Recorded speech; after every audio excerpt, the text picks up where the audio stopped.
Hello students, आप सभी का बहुत बहुत स्वागत है आपके अपने चैनल एनसीईआरटी मैथ्स बाय राज। मैं राज आपके अपने चैनल एनसीईआरटी मैथ्स पर बहुत बहुत स्वागत करता हूं।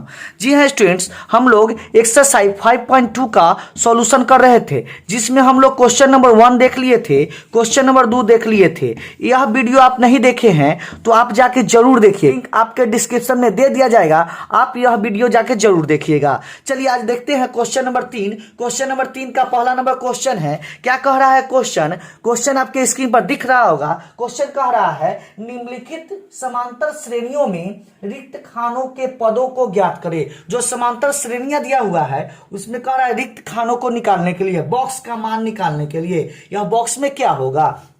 सबसे पहले क्या दिया हुआ है, जो दिया हुआ है लिख लेते हैं। दिया हुआ है, जानते हैं कि पहला पद a1 होता है, दूसरा a2 होता है, तीसरा a3 होता है। तो आपका a1 दिया हुआ है, a1 इक्वल टू हम जानते हैं क्या होता है, a होता है। a का मान कितना दिया हो, 2 दिया हुआ है। a3 दिया हुआ है, a3 इक्वल टू 26। अब देखिए प्रश्न से चलेंगे, प्रश्न से हमको क्या दिया हुआ है, a3 दिया हुआ है, a3 इक्वल टू 26। a3 का क्या फॉर्मूला होता है, a plus 2d equal to 26। अब देखिए जो मान दिया हुआ उसको रख देंगे, जो नहीं दिया हुआ उसका मान निकालेंगे। तो इसमें क्या करेंगे, a का मान दिया हुआ है तो a का मान रख देंगे। तो a का मान कितना है, 2 प्लस 2d इक्वल टू 26। इसमें d का मान निकालना है तो सबसे पहले क्या करेंगे, यह 2 को उधर ले जाएंगे तो d इक्वल टू क्या हो जाएगा, 26 माइनस 2। 26 माइनस 2 हो जाएगा तो क्या हो जाएगा, 2d इक्वल टू 24। यहां पे क्या होगा, d इक्वल टू हो जाएगा 24/2, क्योंकि यहां गुणा में है तो इधर आके भाग में हो जाएगा, इसलिए d का मान कितना हो गया, 12 हो गया। d का मान मालूम चल गया। है इसमें निकालना क्या है, बॉक्स का मान निकालना है। बॉक्स क्या है, दिया हुआ a2, इसलिए a2 इक्वल टू, a2 का फॉर्मूला होता है a प्लस d। a का मान कितना है, 2 और प्लस d का मान 12 है, 12 2 14। तो बॉक्स का मान निकल गया। बॉक्स जो a2 निकालना था उसका मान क्या है, 14। उम्मीद करते हैं यह क्वेश्चन आपको समझ में आया होगा। अब देखते हैं क्वेश्चन नंबर 2 देखते हैं। चलिए क्वेश्चन नंबर 2 में भी कह रहा है जो बॉक्स दिया हुआ है उसका मान ज्ञात करने के लिए। तो सबसे पहले देखिए इस क्वेश्चन में आपको नहीं a मालूम है नहीं d मालूम है। a नहीं मालूम है, d नहीं मालूम है, तो आप यह मान नहीं निकाल सकते। तो सबसे पहले हम क्या करते हैं, a मान लेते हैं और d मान लेते हैं। माना कि किसी AP का प्रथम पद a एवं सार्वंतर d है। माना कि यह AP का प्रथम पद a एवं सार्वंतर d है। जो AP दिया हुआ है उसमें मान लिए प्रथम पद a एवं सार्वंतर d है। चलिए दिया हुआ है लिखेंगे, दिया हुआ है। दिया हुआ है, क्या दिया हुआ है, a2 इक्वल टू 13 दिया हुआ है। देखिए अब जानते हैं इस पहला पद a1, दूसरा a2, तीसरा a3, चौथा a4। तो क्या हुआ, a2 इक्वल टू 13 दिया हुआ है और a4 इक्वल टू 3 दिया हुआ है। प्रश्न से चलेंगे, इसलिए प्रश्न से क्या हो जाएगा, a2 इक्वल टू 13। a2 का क्या फॉर्मूला होगा, a plus d equal to 13। इसको क्या करेंगे, इक्वेशन 1 समीकरण फर्स्ट मान लेंगे। अब देखिए दूसरा चलेंगे पुनः प्रश्न से चलेंगे। तो पुनः प्रश्न से क्या दिया हुआ है, a4 equal to 13, a4 equal to 3 दिया हुआ है। a4 का फॉर्मूला क्या हो जाएगा, a plus 3d equal to 3। यह हो जाएगा समीकरण सेकेंड हो जाएगा। समीकरण फर्स्ट और समीकरण सेकेंड हो गया। अब देखिए क्या करेंगे, समीकरण फर्स्ट और समीकरण सेकेंड को हम सॉल्व कर देंगे। तो क्या लिखेंगे यहाँ पे, समीकरण सेकेंड माइनस समीकरण फर्स्ट। देखिए हम क्या किए, समीकरण सेकेंड में से समीकरण फर्स्ट को घटा रहे हैं।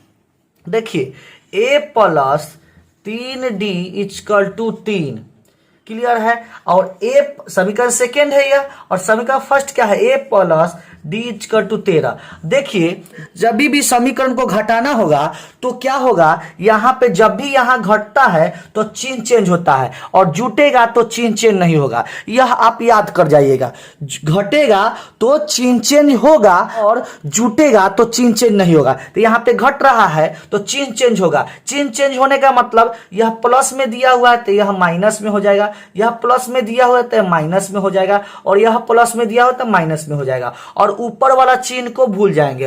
अब ए क्या है, माइनस में है, डी क्या है, माइनस में है, 13 क्या है, माइनस में है। उम्मीद करते हैं यह आपको अभी समझ में आ गया होगा। अब देखिए यहां पे देखिए, अब जानते हैं कि ए प्लस में है और माइनस में है तो प्लस माइनस कट जाएगा। क्लियर है। अब देखिए 3D में से एगो डी घटेगा तो कितना डी बचेगा, 2D बचेगा, 2D बचेगा।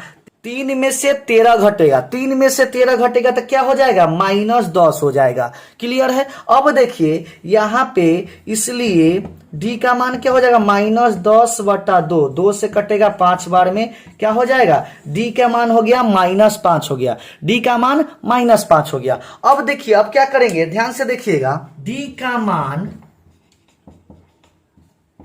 समीकरण फर्स्ट में रखने पर, डी का मान समीकरण फर्स्ट में रखने पर, तो देखिए समीकरण फर्स्ट क्या दिया हुआ है, a plus D equal to 13 दिया हुआ है। तो a plus D equal to 13, यही ना समीकरण है। यहां d के मान रख देना है तो a छोड़ देंगे, d का मान क्या हो जाएगा, d का मान -5 दिया हुआ था, प्लस -5 इक्वल टू 13, क्या हो जाएगा, a plus minus minus -5 equal to 13, तो क्या हो जाएगा, उधर जाएगा तो a इक्वल टू हो जाएगा 13, और -5 बराबर के उस साइड जाएगा तो प्लस में हो जाएगा, इसलिए a इक्वल टू क्या हो गया, 18 हो गया। a का मान कितना निकल गया, 18, और d का मान कितना निकल गया, -5। अब इसमें जो पूछ रहा है वह निकाल देंगे। तो बॉक्स में क्या पूछ रहा है, a1 इक्वल टू क्या होता है, a1 इक्वल टू a का मान कितना है, 18, तो प्रथम पद निकल गया 18। क्लियर है। उसके बाद क्या कर रहा है, सेकेंड बॉक्स में दिया हुआ है a3 पूछ रहा है, a3 इक्वल टू क्या हो जाएगा, a प्लस 2d, a का मान कितना दिया हुआ, 18 प्लस 2 गुना d का मान कितना दिया होगा, -5। क्लियर है। जो मान दिया हुआ रख के निकाल लेंगे। अब देखिए 18, देखिए 5 दूना 10, 5 दूना 10। अब रहा बात कि प्लस में होगा कि माइनस में, तो देखिए यहाँ पे प्लस है, यहाँ पे माइनस है, तो प्लस माइनस क्या होगा, माइनस होगा। तो 18 में से 10 गया कितना हो जाएगा, 8 हो जाएगा। क्लियर है। तो पूछ रहा था प्रथम बॉक्स निकालना, पहला बॉक्स निकालने के लिए, तो वह क्या था, a1 का मान निकाल दिया 18, तो पहला बॉक्स में क्या हो जाएगा, पहला बॉक्स में 18 हो जाएगा। और a3, तो a3 का मान कितना हो गया, 8, तो यह बॉक्स में कितना हो जाएगा, 8 होगा। क्लियर है। तो उम्मीद करते हैं यह भी क्वेश्चन आपको समझ में आया होगा। अब देखते हैं इसका अगला क्वेश्चन देखते हैं। चलिए अगला क्वेश्चन में क्या दिया हुआ, अगला क्वेश्चन में तीसरा नंबर क्वेश्चन, 5 बॉक्स 9 पूर्णांक 1/2, तो यह कह रहा है बॉक्स का मान निकालने के लिए। क्लियर है। तो जानते हैं कि प्रथम पद a1 होता है, दूसरा पद a2, तीसरा पद a3, चौथा पद a4। सबसे पहले AP में देखते हैं, a और d देखते हैं। इसमें a दिया हुआ है लेकिन d नहीं दिया हुआ है, तो क्या करेंगे,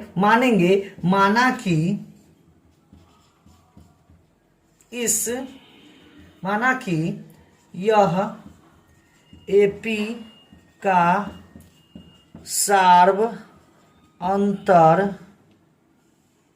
D है। क्लियर है। यह AP जो दिया हुआ है इसका सार्वंतर D है। अब इसमें क्या करेंगे, देखिए सबसे पहले जो दिया हुआ है उसको लिखते हैं, दिया हुआ है, क्या दिया हुआ है, दिया हुआ है, आपको A1 दिया हुआ है, A1 इक्वल टू हम जानते हैं A होता है, इसका मान कितना दिया हुआ है 5 दिया हुआ है। उसके बाद क्या दिया हुआ है A4 दिया हुआ है, A4 इक्वल टू 9.1/2। तो इसको तोड़ लेंगे पूर्णांक को, तो 9 दूना 18 1 19/2। A4 इक्वल टू क्या दिया हुआ 19/2। चलिए प्रश्न से चलते हैं, प्रश्न से हमको A1 मालूम है, क्लियर है। अब A4 निकालते हैं। प्रश्न से A4 इक्वल टू 19/2, यहां से A4 इक्वल टू 19/2 लिखने से यहां से D का मान निकल जाएगा। तो A4 का फॉर्मूला होता है A plus 3D equal to 19/2। यहां से A का मान कितना है 5 प्लस 3D इक्वल टू 19/2। अब देखिए 3D इक्वल टू 19/2 और 5 जाएगा उधर घट जाएगा तो -5/1। अब देखिए 3D यहां एलसीएम लेंगे तो 2 एलसीएम होगा, तो 19 माइनस और क्या होगा 5 दूना 10, तो क्या हो जाएगा 3D इक्वल टू 9/2। तो यहाँ पे D इक्वल टू क्या हो जाएगा 9/2। यह 3 जो है इधर गुना में है तो इधर आके भाग में हो जाएगा, 3 से कटेगा 3 3 9, इसलिए D का मान कितना हो गया, इसलिए D का मान कितना हो गया 3/2। D का मान कितना हो गया 3/2 और A का मान हमको मालूम है 5। क्या पूछ रहा है A2 पूछ रहा है, तो निकालते हैं A2 का मान। चलिए A2 का मान निकालते हैं, इसलिए A2 इक्वल टू क्या फॉर्मूला होता है A प्लस D। अब देखिए A का मान कितना है 5 प्लस D का मान कितना है 3/2, क्या हो जाएगा यहां 1 लिख देंगे तो हो जाए, इसका एलसीएम 2 हो जाएगा, तो 5 दूना 10 जोड़ 3 तो कितना होगा 10 और 3 13/2। कितना हो गया A2 का मान कितना हो गया 13/2। क्लियर है। अब निकालेंगे A3 निकालेंगे। A3 का फॉर्मूला A प्लस 2D। अब यहाँ पे क्या करेंगे A का मान रख देंगे और D का मान रख देंगे तो A3 निकल जाएगा। A3 इक्वल टू A का मान कितना है 5 प्लस D का मान कितना है 2 गुना D का मान 3/2 है, 2 से 2 कट गया, क्या हो गया, इसलिए A3 इक्वल टू हो गया 5 प्लस 3 कितना हो जाएगा 8। तो A3 का मान कितना हो गया 8 हो गया। यही ना पूछ रहा था, A2 का मान पूछ रहा था और A3 का मान पूछ रहा था, तो हम दोनों निकाल दिए। तो उम्मीद करते हैं यह भी क्वेश्चन आपको समझ में आ गया होगा। अब देखते हैं इसका अगला क्वेश्चन। चलिए क्वेश्चन नंबर 3 का चौथा क्या कह रहा है, इसमें भी कह रहा है जो बॉक्स दिया हुआ है उसका मान निकालने के लिए।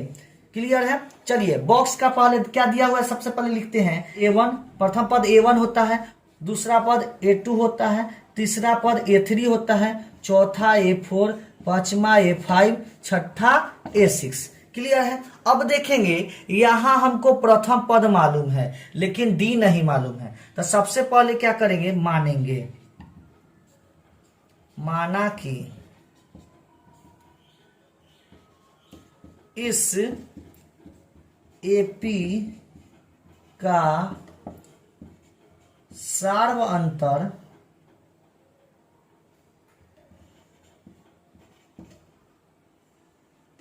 D है, इस AP का सार्वअंतर D है।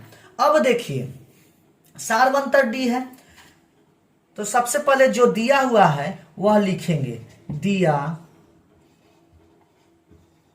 हुआ है। तो यह AP में क्या दिया हुआ है, तो A1 इक्वल टू क्या होता है A इक्वल टू दिया हुआ है -4। उसके बाद क्या दिया हुआ है A6 दिया हुआ है, A6 इक्वल टू 6। क्लियर है। अब चलेंगे प्रश्न से ध्यान से समझिएगा, हर एक क्वेश्चन को ध्यान से समझिएगा। वीडियो अच्छा लग रहा है तो लाइक कर दीजिएगा और ज्यादा से ज्यादा दोस्तों के पास शेयर कर दीजिएगा। चलिए A6 इक्वल टू 6, A6 का फॉर्मूला है A plus 5D equal to 6। A का मान कितना है, जो मान दिया हुआ उसको रख देंगे, जो नहीं दिया हुआ है उसका मान निकालेंगे। तो हमको A दिया हुआ है A इक्वल टू -4, A का मान कितना हो जाएगा -4 प्लस 5D इक्वल टू 6। अब क्या होगा 5D इक्वल टू 6 और यह -4 बराबर के उस साइड जाएगा तो +4 हो जाएगा। क्या होगा 5d इजकल टू 6 4 10।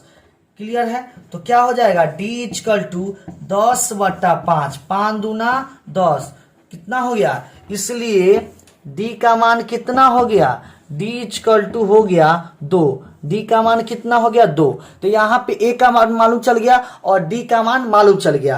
अब क्या करेंगे? अब जो बॉक्स दिया हुआ उसका मान निकालेंगे। तो इसलिए क्या निकालना है? a2 निकालना है। तो a2 इजकल टू क्या फॉर्मूला होता है? a plus d। a का मान कितना है? a का मान जो है -4 प्लस d का मान कितना है? 2। तो इसका मान कितना हो जाएगा? प्लस माइनस घटेगा तो -2 हो जाएगा। 4 में से क्या हो जाए? प्लस माइनस घटा तो -2 हो गया। अब देखेंगे अगला निकालेंगे a3। a3 का फॉर्मूला होता है a प्लस 2d। अब देखिए a का मान कितना है? जो मान दिया वो रख देंगे। a का मान कितना है? -4 प्लस 2 गुना d का मान कितना है? 2। ध्यान से देखिएगा, 4 -4 प्लस 2 दूना 4, 4 में से 4 गया, कितना हो जाएगा? 0 हो जाएगा। कितना हो गया? 0 हो गया। क्लियर है? अब देखिए अगला मान निकालते हैं, क्या है? a4। a4 इजकल टू क्या होता है? a plus 3d। a का मान कितना दिया हुआ है? -4 प्लस 3 गुना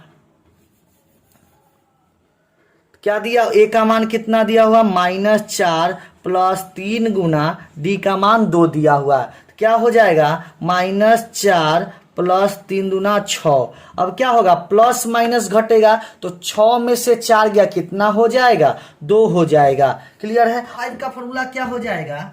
a5 का फॉर्मूला क्या हो जाएगा? a plus 4d। a का मान कितना दिया? -4 प्लस 4 गुने d का मान कितना दिया हुआ है? 2 दिया हुआ है। तो -4 प्लस 4 दूना 8, क्या होगा? प्लस माइनस घटेगा तो 8 में से 4 गया, कितना हो जाएगा? 4 हो गया। इसका मान कितना हो गया? 4। तो देखिए हमको पूछ रहा था a2, पूछ रहा था a2 का मान हो गया -2। क्लियर है? a3 पूछ रहा था, a3 का मान हो गया 0। a4 पूछ रहा था, a4 का मान हो गया 2। और a5 पूछ रहा था, a5 का मान कितना हो गया? 4 हो गया। तो उम्मीद करते हैं कि यह क्वेश्चन आपको समझ में जरूर आया होगा। यह वीडियो अच्छा लग रहा है तो लाइक कर दे और ज्यादा से ज्यादा दोस्तों के पास शेयर कर देते हैं। अगला क्वेश्चन देखते हैं। इसका क्वेश्चन नंबर अगला क्या कह रहा है? तीसरा का 5वां नंबर क्वेश्चन क्या कह रहा है? ये 5वां नंबर क्वेश्चन क्या कह रहा है? क्वेश्चन आपकी स्क्रीन पर दिख रहा होगा। क्वेश्चन क्या कह रहा है? इसमें भी जो बॉक्स दिया हुआ है कह रहा है उसका मान निकालने के लिए।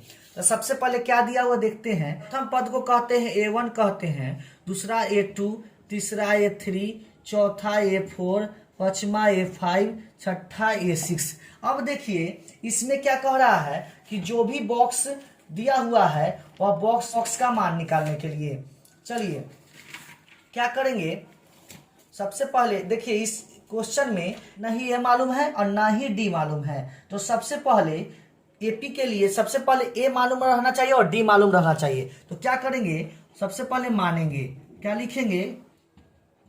माना कि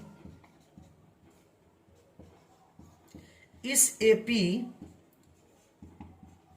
का प्रथम पद ए एवं सार्व अंतर डी है। इस एपी का प्रथम पद ए एवं सार्वंतर डी है। अब देखेंगे जो दिया हुआ है से लिखेंगे। क्या है? दिया हुआ है। इसमें क्या दिया हुआ है? इसमें a2 दिया हुआ है। a2 इजकल टू 38 दिया हुआ है और a6 दिया हुआ है। a6 is equal to -22। अब चलेंगे प्रश्न से क्या दिया हुआ है? a2 is equal to 38। जो प्रश्न से क्या होता है? जो प्रश्न में दिया हुआ है सो ही होता है। अब देखिए a2 क्या होता है? a plus D. a2 का फॉर्मूला होता है a plus D equal to 38। अब देखिए यह हो जाएगा समीकरण first, a plus D equal to 38 समीकरण फर्स्ट। अब चलेंगे पुनः प्रश्न से क्या दिया हुआ है, A6 इक्वल टू दिया हुआ है -22। अब देखिए A6 का फॉर्मूला होता है A plus 5D equal to -22। यह हो गया समीकरण सेकेंड। क्लियर है। यहाँ पे क्या होगा, लिखेंगे समीकरण सेकेंड माइनस समीकरण फर्स्ट। यहाँ पे क्या करेंगे, समीकरण सेकेंड माइनस समीकरण फर्स्ट। क्या हो जाएगा, समीकरण सेकेंड क्या है, A plus 5D equal to -22। समीकरण फर्स्ट क्या है, A plus D equal to 38। अब जानते हैं, हम आपको बता चुके हैं कि जब भी यहाँ माइनस में होगा तो चिन्ह चेंज होगा और प्लस में होगा तो चिन्ह चेंज नहीं होगा। चिन्ह चेंज करेंगे तो यह हो जाएगा प्लस में है तो माइनस में, ये भी प्लस में है तो माइनस में, ये भी प्लस में है तो माइनस में, यहाँ कट जाएगा तो क्या होगा। अब देखिए यह जब चिन्ह चेंज करते हैं तो ऊपर वाला भूल जाते हैं तो क्या होगा, प्लस माइनस माइनस हो गया, घटेगा तो क्या हो गया, 5 में से 1 हो जाएगा, कितना बचेगा 4D इक्वल टू। अब देखिए यहाँ माइनस माइनस जुट जाएगा लेकिन माइनस में ही मान देगा, तो 38 और 22 को जोड़िए कितना हो जाएगा, 60 हो जाएगा, वो भी माइनस में। तो इसलिए क्या हो जाएगा, D का मान हो जाएगा -60/4। क्लियर है। 4 से कटेगा 15 बार में, इसलिए D इक्वल टू क्या हो गया, -15। D का मान कितना हो गया, -15। क्लियर है। अब क्या करेंगे, यहां से A का मान निकालेंगे, D का मान निकल गया, अब A का मान निकालेंगे। D का मान समीकरण फर्स्ट में रखने पर, D का मान समीकरण फर्स्ट क्या दिया हुआ है, A plus D equal to 38। A का मान नहीं दिया हुआ है तो A प्लस और D का मान दिया हुआ -15 इक्वल टू 38। क्या हो जाएगा, A और प्लस माइनस माइनस होगा तो -15 इक्वल टू 38। क्या हो जाएगा, A इक्वल टू हो जाएगा 38 और -15 इधर आएगा तो +15 हो जाएगा, इसलिए A इक्वल टू हो गया 8 5 13 के 3 हासिल, क्या हो जाए A इक्वल टू 53 हो गया। A का मान 53 और D का मान हो गया -15। अब देखिए A का मान मालूम चल गया, D का मान मालूम चल गया, तो हम अब यहाँ पे जो भी बॉक्स दिया हुआ है वो बॉक्स का मान निकाल लेंगे। चलिए क्या निकालना है, यहाँ पे निकालेंगे A1 इक्वल टू, हम लोग जानते हैं A1 इक्वल टू A होता है, जो A दिया हुआ है वही A1 हो जाएगा, तो A1 इक्वल टू A, तो कितना हो गया 53। देखिए A1 का मान निकल गया। अब निकालना है A3, इसलिए A3 का फॉर्मूला हो जाएगा A प्लस 2D। जो मान दिया उसको रख देंगे, A का मान D का मान रख देंगे। A का मान कितना दिया हुआ है 53 प्लस 2 गुना D का मान कितना दिया -15, क्या हो जाएगा 53। अब देखिए 15 दूना 30 हो जाएगा, 15 दूना 30 और प्लस माइनस माइनस होगा तो 53 में से 30 जाएगा, कितना बचेगा 23 बचेगा। तो A3 का मान भी निकल गया। अब निकालते हैं A4 निकालना है। A4 equal to A plus 3D। A का मान कितना दिया हुआ है, A का मान दिया हुआ है 53 प्लस 3 गुना D के मान दिया हुआ -15। यहाँ पे हो जाएगा 53 और 15 तिया 45 और प्लस माइनस क्या होगा, माइनस होगा, तो यहाँ पे घटेगा, तो 53 में से 45 जाएगा, कितना बचेगा 8 बचेगा, कितना बचेगा 8 बचेगा। अब यहाँ पे A1 निकल गया, A3 निकल गया, A4 निकल गया, और निकालना है हमको A5 निकालना है। क्या निकालना है, A5 निकालते हैं। A5 इक्वल टू फॉर्मूला हो जाएगा A प्लस 4D। A का मान कितना है 53 प्लस 4 गुने D का मान कितना है -15। तो देखिए क्या हो जाएगा 53 और प्लस माइनस घटेगा, प्लस माइनस माइनस होगा, क्या होगा प्लस माइनस माइनस होगा, 15 चौके 60, क्या हो जाएगा 60 में से 53 जाएगा तो 7 और बड़ा में माइनस लगा हुआ है तो माइनस हो जाएगा। यहाँ पे क्या हो गया -7 हो गया। क्लियर है। तो A5 इक्वल टू क्या हो गया, -7 हो गया। A1 इक्वल टू क्या हो गया, 53 हो गया। A3 इक्वल टू क्या हो गया, 23 हो गया। A4 इक्वल टू 8 हो गया। तो जो बॉक्स पूछ रहा था मान निकालने के लिए, उसका हम मान निकाल दिए। तो उम्मीद करते हैं कि यह भी क्वेश्चन आपको समझ में आ गया होगा। तो वीडियो अच्छा लग रहा है तो लाइक कर दे और ज्यादा से ज्यादा दोस्तों के पास शेयर कर दे। तो यहाँ पे क्वेश्चन नंबर 3 का सॉल्यूशन पूरा समाप्त हो गया। अब इसका नेक्स्ट वीडियो लाएंगे जो क्वेश्चन नंबर 4 का सॉल्यूशन रहेगा। तो मिलते हैं अब नेक्स्ट वीडियो में नए क्वेश्चन के साथ नेक्स्ट वीडियो में। तब तक के लिए धन्यवाद और वीडियो को ज्यादा से ज्यादा दोस्तों के पास शेयर करना ना भूले।